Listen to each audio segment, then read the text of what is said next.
This is another session of our Money and Politics podcast. I'm here with former Minnesota Governor Tim Pawlenty, who is the CEO of the Financial Services Roundtable. I'm Larry Kudlow of CNBC and National Review. Governor, as always, welcome. I'm listening and watching, as I'm sure you are, President Obama. We're going to get in deeper and deeper into Iraq. General Jack Kane was on TV last night, former retired four-star general. We are getting in deeper and deeper, and we must inflict enormous damage on ISIS and eventually going to have to take him out. What do you think about this? Does the president understand the stakes? Does he understand that we have to go in deeper, or is he just playing this, one day at a time from the seat of his pants? Well, that's not clear, Larry, but what we do know is that this is now an organization, ISIS, that not only is an insurgency, not only is a terrorist group of unbelievable, unimaginable brutality, but is essentially now a terrorist group with an army and territory.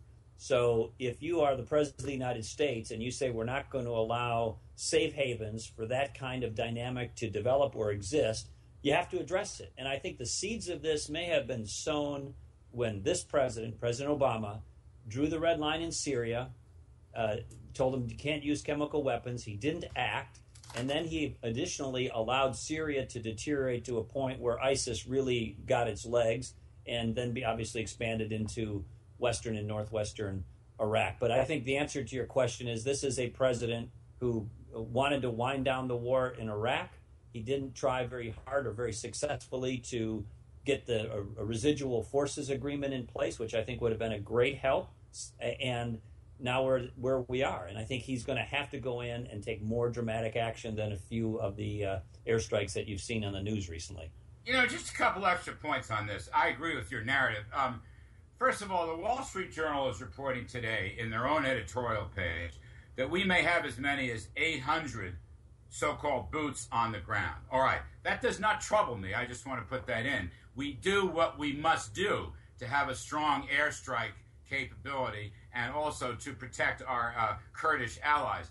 But here's what really ticks me off. Now, all of a sudden, Obama is trying to blame his cut-and-run exit strategy of a couple of years ago on George W. Bush. All right? We should have left 10, 15,000 troops there. Virtually everybody in the national security community agrees with that. And Obama is trying to blame Bush, where in fact these were all Obama's decisions. Now, I don't get that, and to me, that is going to damage his credibility 100-fold.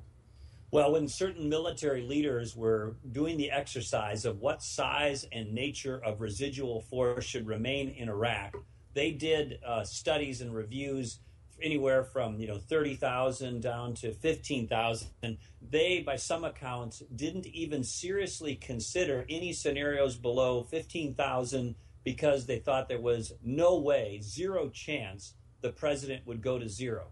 And that just goes to show you it was the president's call. The military establishment, clearly President Bush and others, thought there should be a residual force. And for him to say that decision wasn't his defies the facts, it defies history, and I think is incredibly disingenuous. And by the way, Larry, as you know, in every major conflict we've been in, we've almost or always have left a residual force. When you put that much blood and treasure and time on the line, in our case over 10 years in Iraq, or nearly 10 years in Iraq, then you have to make sure that it doesn't all go for naught, and that requires a residual force. And had we done that, I don't think you would have seen this kind of dramatic rise in effectiveness and slaughter at the hand, that's been delivered by ISIS.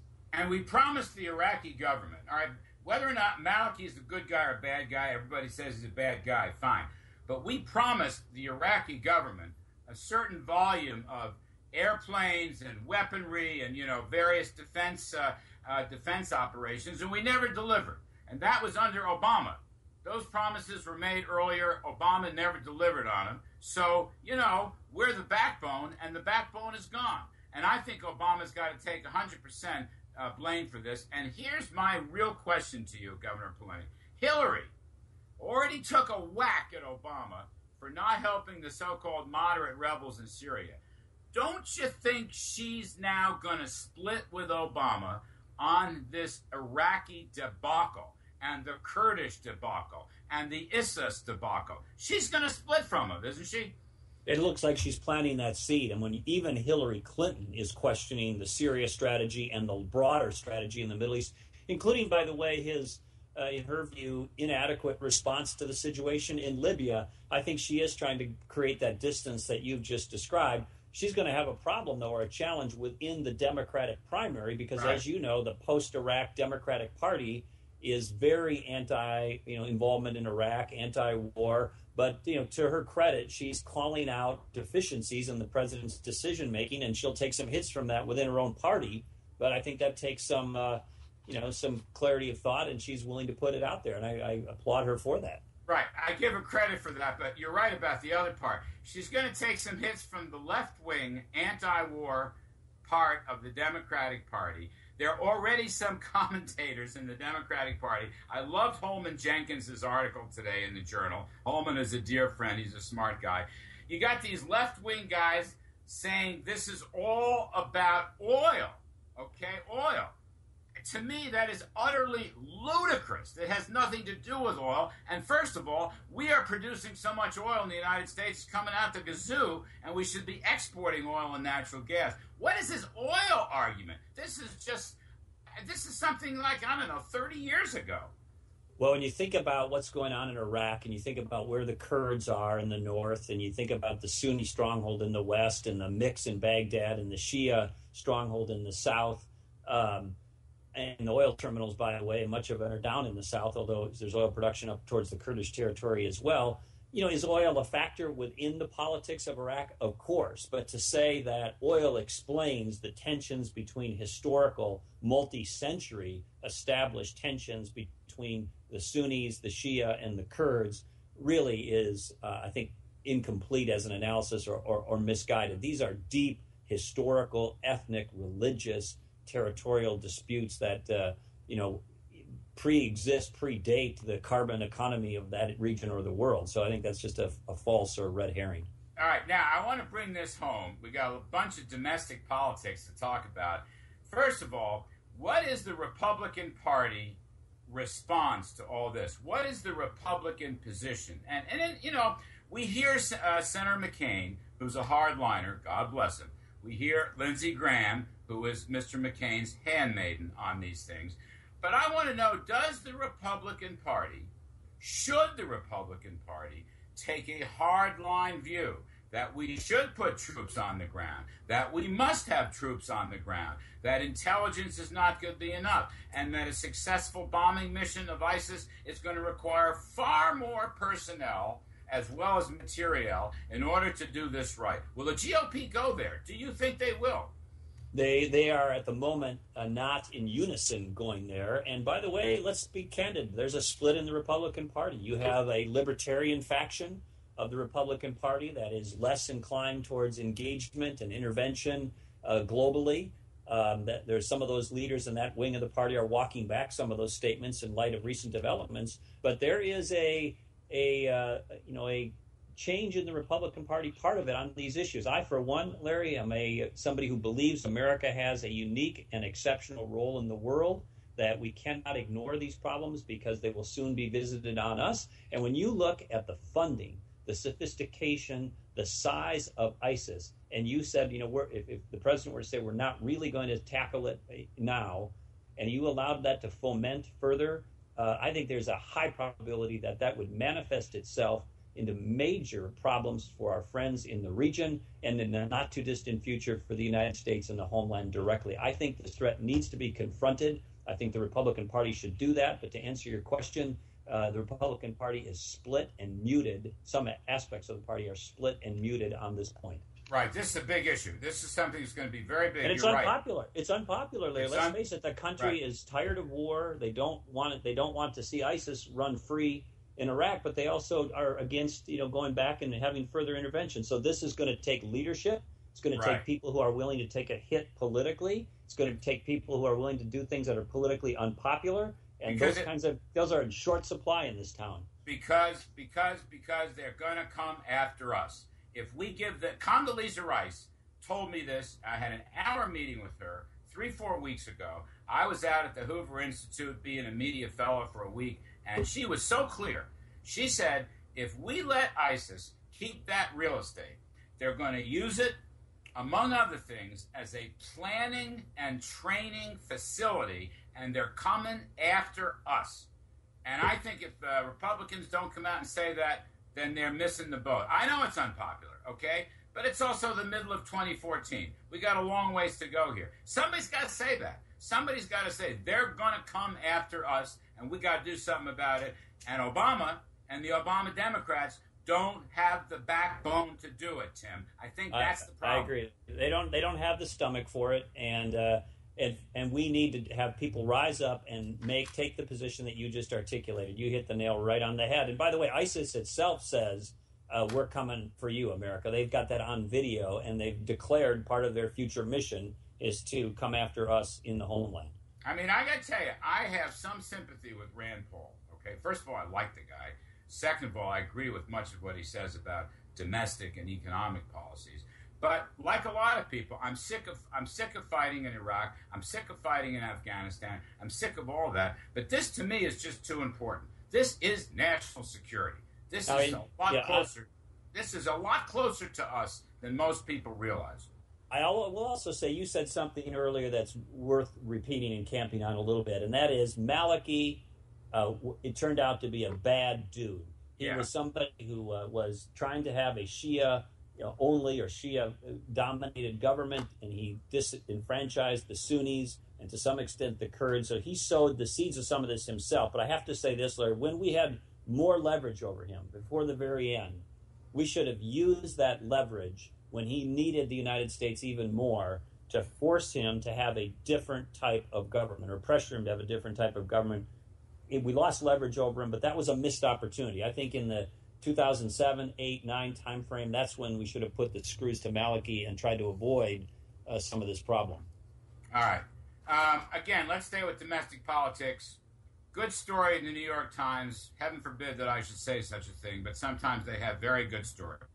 Carl Holtz writing on Sunday, uniting to take Congress, GOP tries to become the party of yes, okay? I like that. Yes, okay? Here's the problem. Here's the solution. You've always been a guy who's talked about solutions, and you're basically an optimist. So what they're talking about, Tim, Keystone XL pipeline, endorsing natural gas exports, repeal the tax on medical devices, change the definition of full-time work under Obamacare, back to 40 hours from 30 hours, and a veterans employment bill. There are obviously other things we have to do, such as corporate tax reform. Now, I talked to Newt Gingrich on the radio on Saturday morning. He was my lead guest. And I said, Mr. Speaker, don't we need a new contract with America to tell the public if the Republicans are elected to the House and retake the Senate, here's how we will govern. Here's what we will try to do. And Newt said, yes, even if it's only 5 or 6 things, they should create a new contract. Do you remember the photo op years ago? 180 Republican congressmen on the steps of the Capitol with Newt Gingrich reading the document that launched the contract with America in September of 1994 on the way to a landslide. By the way, one of the guys standing next to Newt was John Boehner. So my question to you is, don't we need a clear contract? GOP needs to tell Americans how they will govern if they get the majority. Yeah, it's hard to beat something with nothing. So you got to have an affirmative, positive vision, a hopeful vision for the country, and I agree completely. Whether you call it the contract for America or something new, that's not the point. The point is, let's find those 5 or 6 things. I think that article points to a good number of them. And let's go about a campaign for what we believe in, not just Obama's problems. You know, we're trying to ride this anti-Obama wave. That will help in 2014, but it's not enough to have a vision for the country for 2014 and beyond to just be against the president. You got to have that affirmative agenda. Now, John Boehner, who I respect and admire, and I've known personally for 30 years, is a good man. He's on the campaign trail, Tim Pawlenty. He's on the campaign trail. He does this bus tour thing. raising money for candidates and so forth. It's very good. But when a reporter from Politico asked him, what is your agenda? What are you going to do if you win? He says, well, I hadn't really thought much about that. And we probably won't think about that until after the election. All right? Now, respectfully, I think thinking about that after the election is too late. And I think the GOP needs to put some serious thought into it before the election, like right now in August. So when everybody gets going again in September, there's a GOP governing agenda with positive, optimistic solutions, particularly on the economy, but also, I think, on health care and on immigration and a variety of other issues. We can't wait. Yeah, and I also agree. You shouldn't be campaigning on, we'll tell you later what we're going to be for. I agree with that. But let's also face it, for most people, particularly swing voters, Larry, they're not sitting around worried about the details of some of these issues. They don't follow it at that level. But what they do develop is a gut instinct regarding whether the country's on the right track or the wrong track. And they want to have a sense that the people who are, running for these offices, going to be in those offices, can understand their concerns and relate to them. And not just on a personal level, but in terms of what they view and value. And so for most people, it's just meat and potatoes, bread and butter stuff. Am I going to have a job? Can I pay for my health care insurance? Can I get my kids to college and pay for it? Can I pay my mortgage? Am I going to have a little extra change in the pocket to have a cold beer or get to an event or a hobby that they like? And so they get a sense, from these parties, whether you really do understand and care about that kind of agenda. And for the Republicans to come out and talk about growth, talk about jobs, talk about entrepreneurs, talk about businesses starting up, people investing, having an American dream, having a fair and affordable chance at the American dream. Those are the kinds of things that the Republicans should be talking about. So Boehner and McConnell, I know McConnell's got a tough race, but Boehner and McConnell have to appoint some people to start working right now. Get Paul Ryan going. He's a big policy guy. Get Jeb Hensarling going. Get somebody from the new leadership, Kevin McCarthy, Steve Scalise. On the other side, get a Rob Portman going. Get a Pat Toomey going. Get a Marco Rubio going. These guys have been thinking about stuff. As individuals, they put stuff out. I think that the two leaders, McConnell in the Senate and Boehner in the House, should appoint a group, get them going, make a big deal, and say, report to me immediately after Labor Day. I think that's what they need. Show the public that they're in the planning stages for a major transition. I agree. And one piece of that could be, we're going to have a dramatically simplified pro-growth, pro-entrepreneur, pro-middle class tax reform in this country. And I know people shy away from the details of it because then they start ticking off various interest groups, but that could be a centerpiece of what you're talking about, Larry, where we're going to ignite this economy, but we're going to do it not just with, special deals for special situations in the tax code. We're going to get these rates lower. We're going to simplify the tax code. We're going to ignite investment and growth and jobs in this country, and that could be one of the rallying points. That's what George Shultz said. You read his piece in the Wall Street Journal. George Shultz, former secretary of everything, okay? He's a great man. People out in California say he's the greatest living American, all right? That's Kevin Warsh's view. It may be my view, too. I visited with him for an hour. He said just what you said. He said, simplify the personal code, abolish the corporate tax, roll back the regulations, get rid of the obstacles to economic growth. This is the worst economic recovery since World War II. Make it simple. Just 5 or 6 things. Make it simple. Maybe put George Shultz in charge of a planning committee. How's that? I love George Shultz, but he's got his hands full. I also think, we also can't fall in the trap of you and I regaled, of course, for good reason in the Reagan era and the Contract for America era and the Newt Gingrich era. For most people, particularly anybody under 40, they don't even remember all of that. So we've got to find those new Reagans and elevate them and give them prominence and pass the baton, to them and give them the new opportunities. Paul Ryan would be a great example. I'll tell you one thing. I hear these Federal Reserve people. I heard it again. Stanley Fischer is the vice chairman of the Fed. And he has adopted this pessimistic viewpoint, which has been articulated by Obama advisor Larry Summers and others. And I think Janet Yellen shares this view. It's called, Tim, secular stagnation.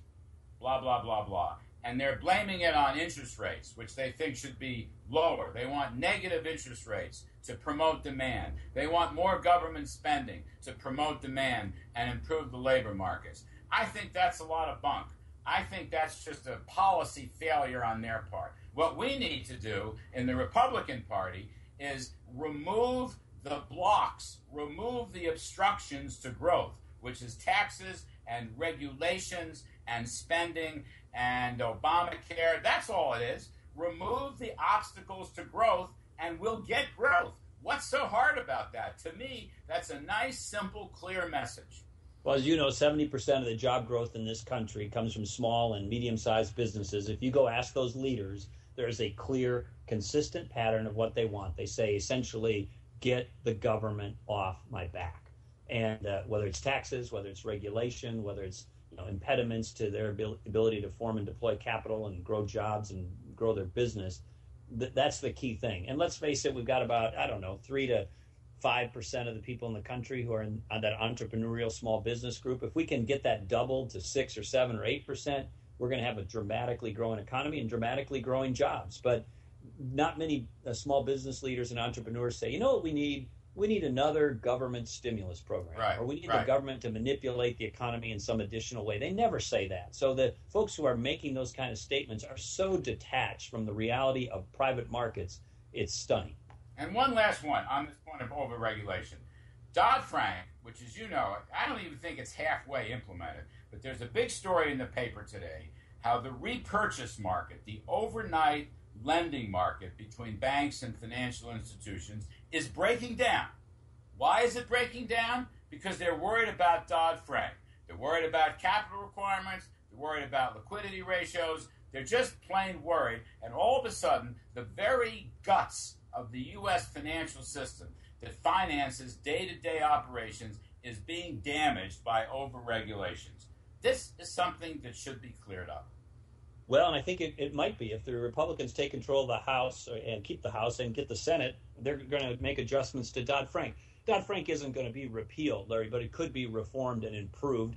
And this president isn't going to sign a repeal. But with a Republican Senate and a House, you might be able to see some reasonable common sense adjustments. And a lot of the stuff, as you just described, is plumbing. It's not glamorous, but that plumbing system has to work in the financial infrastructure of the country, or you're going to sow the seeds of another crisis. But a GOP can put the pressure on the president if they pass bills, all right, which the Senate doesn't want to vote, right? Harry Reid won't vote on any bills. I mean, that's the whole problem there. If they pass bills, constructive bills, put it on the president's desk, let Obama veto everything. Let the Democrats become the party of no. Just put the heat on Obama. Yeah, that's exactly right. And he can't veto everything. And if there's reasonable changes to Dodd-Frank, he might sign some of that. And look, there was a huge crisis. The country was in extreme distress, and so there was going to be a big reaction. There should have been, and there needed to be reform. And so Dodd-Frank directionally, tries to address some of those problems. But with any big piece of legislation, it's going to need to be tweaked and reformed over time, and that's what's going to hopefully happen next. But I guess we're up against our time, so we should wrap it up, Mr. Kudlow. Yeah, I'm afraid so. We're having so much fun. But that's it. Governor Tim Pawlenty, thank you ever so much. We'll close down this session of our Money and Politics National Review podcast. I'm Kudlow. That was Pawlenty. We'll see you next week.